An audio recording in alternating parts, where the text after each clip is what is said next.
This is Cast of Wonders, the young adult fiction podcast featuring stories of the fantastic. Welcome. Episode 209 for May 8th, 2016. We present A Real Stand-Up Guy by Daniel and Mary E. Lowd, originally published in Alasso, Volume 3. Mary E. Lowd is a science fiction and furry author. Her husband Daniel is a computer science professor. We'll have a link to Mary's website for you in the show notes. The story is narrated by Escape Pod's own Matt Weller. Matt is the servant to a lovely family in eastern Pennsylvania. After his wife and kids go to sleep at night, he sometimes rewatches old episodes of X-Files on Netflix, and at other times he retires to his basement booth where he records noises that get played on the internet. Rumor has it he also makes delightful chocolate chip cookies, something I hope someday to put to the test. Learn more by following him online or on Twitter, and links as always in the show notes. And now, we've a tale to tell.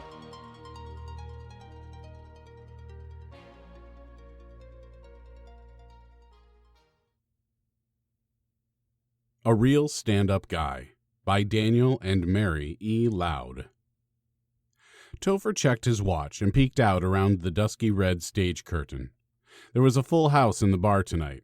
If he played them right, he could get all the tips he needed, and tonight could be the greatest night of his life. He put a paw to his face, pulled down on his tawny furred jowls, and drew a deep breath. "Okay," he said to himself, "let's go." The spotlight hit Topher before he reached the mic, but he was used to that bright glare in his eyes. He straightened his jacket and stared the audience down before he began, giving them his best tough guy look. He had the mug for it, if not the build. "I don't get no respect," Topher barked at the audience. "It's because I'm short. Curse of my breed, you know?" Topher looked around for any other pug dogs in the room. There was one lady at a table off to the side, so he raised his paw to her. "Yeah, you know what I'm talking about." She nodded and smiled, looking embarrassed. But the Chihuahua man with her shouted out, "No kidding! No respect! None at all!" His pug lady friend looked even more embarrassed and turned her face away. Topher charged on. "Now, on the one paw, I get into amusement parks at the puppy rate. But on the other," he held out a paw up above his head, "I'm not tall enough to ride the roller coasters." A small laugh from the audience. It was always good to start with self-deprecation, so he told a few more jokes about his height. Then he moved on. "I know you big dogs have it rough too," Topher said, going into the routine about his buddy, Frank the Mastiff. It was usually pretty reliable and started gathering laughs after the first few punchlines. Unfortunately, not any tips.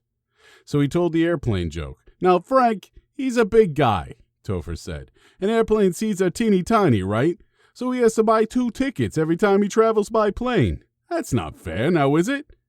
A couple of the bigger audience members, a St. Bernard and a table of greyhounds in business suits, grumbled affirmations. "So here's my solution," Topher said. "Put all the cats in the overhead bins. Plenty of room for the big dogs, and cats like high places."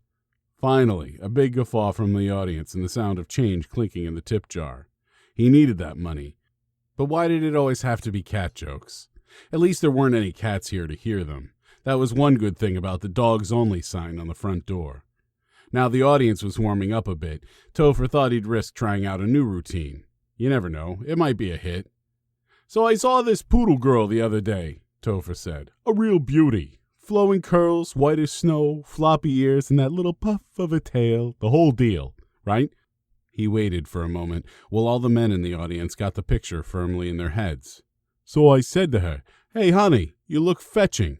And she's like, 'What do you take me for, a Labrador?'" The audience's laugh was tentative, but Topher charged on with the bit. "You know the difference between a Labrador and a poodle?" he said. "A Labrador fetches toys, a poodle fetches boys. But seriously, Labradoodles, watch out for them. They fetch boy toys." Some of the audience kept laughing, but a floppy-eared, puffy-furred man at the bar stood up and stormed out. Topher wasn't sure, but he guessed it was a Labradoodle. Why could dogs laugh at cats, but not at themselves? Topher tried a few more routines, but he felt the audience growing colder and colder. He preferred to steer clear of the cat jokes, but he really wanted that money. For her. And for himself, he really needed the laughs. He gave in What is it with cats, anyway? They have tails, right? But they don't wag them. How do they expect us to know when they're happy? The audience was looking excited now, hanging on his words, waiting for the next line. Oh, right, Topher said, his grinning face belying his growing unease. They're never happy. And suddenly the room was roaring with laughter. The world felt right again. The audience was in his paws, and Topher couldn't help loving it. All those laughs, for him. Seriously, he said, a lot of dogs have trouble reading cat body language. What do the ears mean when they go all sideways? What does the tail mean when it twitches? A German shepherd in the audience shouted out, Yeah, what does that mean? The rest of his table was laughing. Don't mean anything, a Dalmatian threw in. No, Topher said, pulling back the attention to himself on the stage. Hold on a sec, everybody. I think I've got it figured out for you. Don't look at the ears. Don't look at the tail. The secret, he said, is in the eyes. The audience got really quiet, waiting to learn this secret. Topher made them wait a little longer, and then he said, Now, if a cat's eyes are open, he paused again, it's angry. If they're closed, it's happy. See? Simple. The only happy cat is a sleeping cat. The audience was in stitches, and Topher felt the excitement and adrenaline pull him on. He told himself it was only for the tips, but he lived to work a crowd. I came home the other day, he said, to find a cat burglar in my home. This cat was lying there with a big sack half full of my silverware, just taking a nap in the sunbeam. Topher was loving the rhythm of his patter and the synergy he was getting from the dogs in the crowd.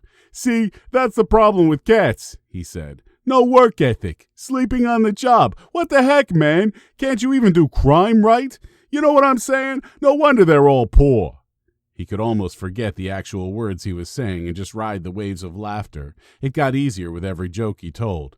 There used to be a cat mafia, Topher said. Used to be. It was a big failure. Problem is, you tell a cat he's going to sleep with the fishes, and he think it sounds like a great evening. Two of his favorite thing, sleep and fishes. He knew it was a racist stereotype, but it was how all cats were depicted in the pop movies. Dogs liked it. It was good for the laughs. Organized crime also requires organization, Topher said, and cats are physically incapable of being organized. You know what a cat meeting looks like? 10 cats all conspicuously not looking at each other. Nothing gets done. Topher waved his arms for effect. See, a dog knows how to take an order and get a job done, Topher said. It's not that complicated. You do the job, you get a treat. You're a good boy. Am I right? The crowd was all nodding. But a cat? Topher continued. Cats think it's all about them. Just today, see, I ordered a beef and bacon sandwich, my favorite. And the cat waiter comes back with a tuna fish sandwich. Tells me he thought tuna fish sounded better to him today. I thought a different restaurant sounded better. Which, of course, was the real reason why so few cats were successful business owners. Dogs wouldn't patronize them. Businesses should just refuse to hire cats. That's the real solution, Topher said. But did you know all the cats are trying to make this illegal? They call it discrimination. I call it saving time. They're all going to be fired anyway. It'd be so much faster to just not hire them in the first place. A few dogs were literally rolling in the aisles, but as Topher wrapped up his set, he couldn't help feeling like the rising unemployment rate among cats, already 3 times the rate among dogs, was partially his fault. Did dogs leave his shows and fire cats from their businesses, or was he just reflecting what was already happening? He could never be sure, but by the time he delivered his closing line, Topher felt dirty. Ladies and tramps, you've been a wonderful audience. I'm here every Thursday and Sunday, so be sure to come back for another show. Maybe someday, when he was famous, Topher could change his tune and make a difference. For now, though, he waited anxiously for the bar to close. The Afghan hound manager wouldn't let him count his tips until everyone was gone. It looked too tacky, the Afghan claimed. Here you go, the manager finally said, after the last customers left. He handed the glass jar stuffed with coins and bills into Topher's waiting paws. Topher poured the contents out onto the bar top and counted them up. The higher the count got, the faster his heart beat. Oh, yes, he said. "So tonight's the night, huh?" the manager said, overhearing Topher. The Afghan hound was wiping down the far end of the bar. "You finally have enough?" Topher nodded, still looking down at the money. He kept counting, again and again to be sure. "Do you think your girl suspects you're going to ask her?" the manager asked. "I have no clue," Topher said. "I can't always read her." "A woman of mystery," the manager barked. "I like that. Well, you should bring her around for one of your shows sometime. I'll give her a free drink on the house." "Are you kidding?" Topher said. "My girl wouldn't be caught dead in a dive like this. She's a lady." "Ha!" the manager barked. "Then what's she doing with a bum like you?"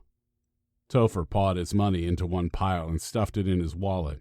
"That's a good one," he said, wagging a paw pad at the manager. "You should use it in one of your routines," the manager said. Topher grabbed his coat from where he kept it stowed behind the bar and headed for the door. "Yeah, I'll think about that," he said with just the right level of sarcasm to make his manager laugh. "See you Sunday," he said, and then he headed out into the night, his hard-earned money in his pocket. The walk to Moe's 24-hour pawn shop was not through the nicest part of town. Topher always felt nervous walking among the boarded-up apartment buildings, dark alleys, and convenience stores fortified with iron bars. Small dogs have to be careful when walking alone at night, and tonight he was carrying a lot of cash. At least he wasn't a cat. Most thugs would think twice before attacking a dog, but crimes against cats were rarely prosecuted, so they made safe targets. With only a few blocks left to the pawn shop, Topher saw a dark figure ahead, walking toward him. It was probably nothing. He wondered if he should cross the street to put a little extra distance between him and the figure, but that might attract attention. He decided to just play it cool, hope for the best. "Excuse me, which way is Elm Street?" the dark figure asked, stepping into the light of a street lamp. It was a towering Rottweiler woman, holding a crumpled map and looking very lost, large, but not at all threatening. "Oh, it's Topher stammered. 2 blocks that way." He waved his paws in the general direction. As long as he was on stage, he could handle anything, but alone, on a dark street, out of his element, his hammy confidence vanished and only his introverted nature remained. That's why he liked being on stage. "Thanks." The Rottweiler walked off into the night. Topher breathed a sigh of relief. He knew the cats had it harder, but Topher wouldn't have minded being a larger breed of dog, maybe a bulldog or a mastiff. Then he'd still look like himself, with a flat face and handsome jowls, just writ large. Topher arrived at the door to Moe's pawn shop and pushed the buzzer. Moe looked down through the barred-up windows of his apartment above the shop. He was a terrier mutt, not much larger than Topher, with a bearded face and flop-tipped triangular ears. "Oh, hey," Moe said, recognizing Topher. "Down in a sec." The door to the pawn shop opened for him, and Topher stepped through. As soon as Moe latched the door behind them, Topher fanned out his cash for Moe to see. "Nice," Moe said. "You want the box of rings, right?" "I want the one with the emerald." Moe shook his head. "Weird choice, Topher. I wouldn't ask a girl to marry me with an emerald ring. She'll have to wear that thing every day, and green sure ain't a color that goes with everything." He shuffled back to the counter, pulled out a box, and started digging around through the shiny little circles. "She better like green a lot." He held up the ring, and the green gem caught in the light. Topher thought, "It'll match her eyes perfectly." But he said, "Yeah, well, I'm not a color that goes with everything either." He held out a paw, and Moe let him take the ring. Topher paid for it, but except for the lighter feel of his pockets on the way home, he wouldn't have known. He was too busy floating on air, his brain buzzing with all the different words he could say, all the different ways he could possibly ask her. His apartment was quiet and dark when he got there, but it wasn't lonely like it always had been before LaShonda moved in. He could see the shape of the gaudy stained glass lampshade she'd brought with her. It always made Topher think of little old grannies with knitting needles, but LaShonda loved it. All of her photographs, mostly of the two of them together, were lined up on the mantel in those tacky, cutesy frames, decorated with pewter hearts and daisies. Most importantly, though, Topher knew that behind the quiet and dark, LaShonda was sleeping peacefully, waiting for him to return. Topher shed his jacket and went into the bedroom. He saw his love stretched out on the bed with the covers pulled over her. Moonlight from the window glinted off the black fur of her ears. It caught the gossamer tendrils of her whiskers. An ear twitched, and she shifted under the covers. Topher, she mewed, opening those emerald eyes. How did the show go? Topher sat down on the bed, still clutching the ring in his fist. He'd worked out the words he wanted to say, but simply looking at LaShonda's feminine, feline beauty took his breath away. Did you have to tell the cat jokes again? LaShonda asked. Poor Topher. I know you hate them, but I really don't mind. She said that now, but Topher had seen her cut dogs down with a single sarcastic word when they dared disrespect her. He would never dare tell his standard cat jokes in her presence. LaShonda reached her velvety paw out, claws daintily retracted, and stroked his arm. No one who really knows you would believe you hate cats, she purred, deep in her throat, and kneaded his shoulder, lightly, possessively, with her claws. It sent shivers down Topher's spine. I've been working on a new joke, Topher stammered. It's a new one about cats. LaShonda's ears twitched in a complicated dance that Topher couldn't pretend to comprehend. I wish I could come to one of your shows, she said. Yeah, well, maybe we could disguise you as a black chihuahua and sneak you in, Topher quipped. But seriously, I don't want you hearing most of those jokes. This one, I think you'll like it. I like all your jokes, LaShonda said. And someday you're going to have your own TV show. Then you won't be able to hide your cat jokes from me. Yeah, right. The Topher Brooks Show, he said. That's a good one. LaShonda flattened her ears. I wasn't kidding. Now tell me your joke. She could have ordered him to dye his fur green to match her eyes in that tone, and he would have obeyed. Okay, here goes, Topher said, steeling his nerves. The great thing about cats is you never know what they're thinking. When you look at a dog, you know instantly what he's thinking about. In fact, you don't even have to look. It's either food, sports, or food. The deeper he got into the joke, the easier telling it became. Did I say food twice? He said. Well, that's because we think about food twice as often. A dog's gotta eat, but a cat is probably thinking about what it would be like to have wings and fly, or whether buffalo wings could ever be spicy hot enough to power rockets to the moon, or how hot it would be to live in the desert surrounded by sparkling sand, or all those things mixed up together. Her eyes focused on him more piercingly than any other audience. The dancing laughter in their sparkling shades of green was the greatest high he'd ever felt. Topher could have spent the rest of his life telling jokes to her. He hoped she'd give him that chance. A cat thinks more things in a minute than most dogs think in a lifetime. Topher's voice got really low and started to quaver a little. And that's why a minute of attention from a cat is worth more than a lifetime of love from a dog. He held out the ring to her. But the best, the absolute heavenly best, would be a lifetime of love from a cat. From you. His voice broke as he said it, but he got the words out. Marry me, LaShonda. She flattened one ear and tilted her head, but she was holding his paw tightly. It was probably only seconds that passed, but Topher knew that was more than enough time for her to think circles around him. She'd done it in the past. It's not your best joke, she said cautiously. That last part, it's not really a punchline. Well, he admitted, it has a limited audience. His heart was in his throat, but he tried to focus on the smooth feel of her paw pads intertwined with his own. Being married to a cat, she said, that wouldn't be good for your career. We can keep it quiet, he said, but the glare she gave him changed his tune. Or sing it from the rooftops. Either way, I want to marry you. She might think faster than him, but he'd been planning this for months. I don't care what anyone else thinks, and I don't care what it does to my career.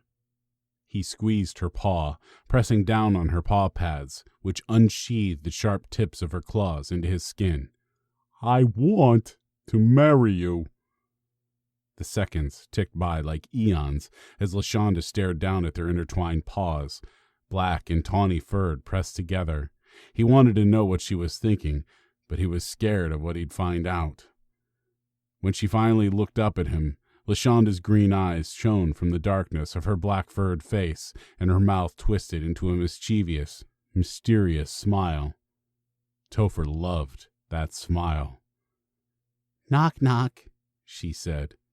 After a moment of confusion, Topher played along. "Who's there?" "LaShonda." His beautiful black cat answered him. Amused, he said, "LaShonda who?"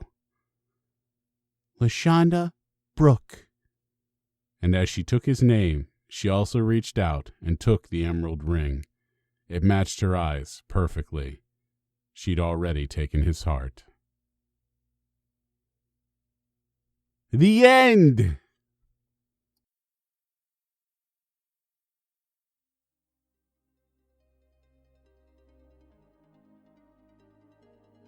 Mary told us she had the idea for a story about a dog comedian who makes fun of cats, but realized the story wouldn't work without actually writing the stand-up's jokes. So Daniel wrote the routine, and she put them together into a story. The sequel to this story is the novella When a Cat Loves a Dog, which won an Ursa Major Award. We'll put a link to it on the Amazon Kindle store in the show notes. Hello everyone, this is Marguerite from Cast of Wonders, here to tell you about the new Escape Artists Wikia. We started this project to help capture the rich history of the decade of stories we've brought you, and to promote all the great projects coming your way in the future. A Wikia is a fan and community-based engine. It allows for a lot more promotional latitude for our authors and narrators, not to mention us, than Wikipedia does. We can keep it more up-to-date with events like Artemis Rising and the Flash Fiction contests. Plus, since it's an open format, that means you can get involved as well. Editorial improvements are not only allowed, but encouraged. Here's how it works. Any red link you see on a page means that the page about that person or topic doesn't exist yet. If you see a red link for your favorite author or narrator in one of the episode lists, you can click on it and be the first one to start the page about them. If you have questions about where to start, reach out to our amazing Wikia wrangler, Ted Callan. You can find him on the forums as Tango Alpha Delta or on the Wikia as Papa Smirk. We hope you find it useful and a fun project to get involved with. Tad definitely has a head start on earning those user badges and racking up edit count, so catch him if you can. Cast of Wonders relies on your donations to pay our authors and to bring you the best in young adult audio fiction week after week. If you've enjoyed this story, please consider making a donation using the PayPal buttons available on our website. Every one-time, or better yet, a reoccurring monthly subscription helps, and you have, as always, our heartfelt thanks. You can share your appreciation for the story by leaving us a review on iTunes, sharing the episode with your family and friends, or discussing it on the EA forum, forum.escapeartists.net. We're at Cast of Wonders on Twitter. Come say hello. Cast of Wonders is a production of Escape Artists Incorporated and is brought to you by the creative team of assistant editor Jeff Height and our entire Slush Reader team. Audio producers Jeremy Carter and Ricky Lacoste, and I remain, as always, your humble editor and host, Marguerite Kenner. Our episodes are released under a Creative Commons Attribution Non-Commercial No Derivatives 4.0 International License. You can share the episode, but you can't change it or sell it. Our theme, Appeal to Heavens, is by Alexi Nolf from musicalley.com. Thanks for listening.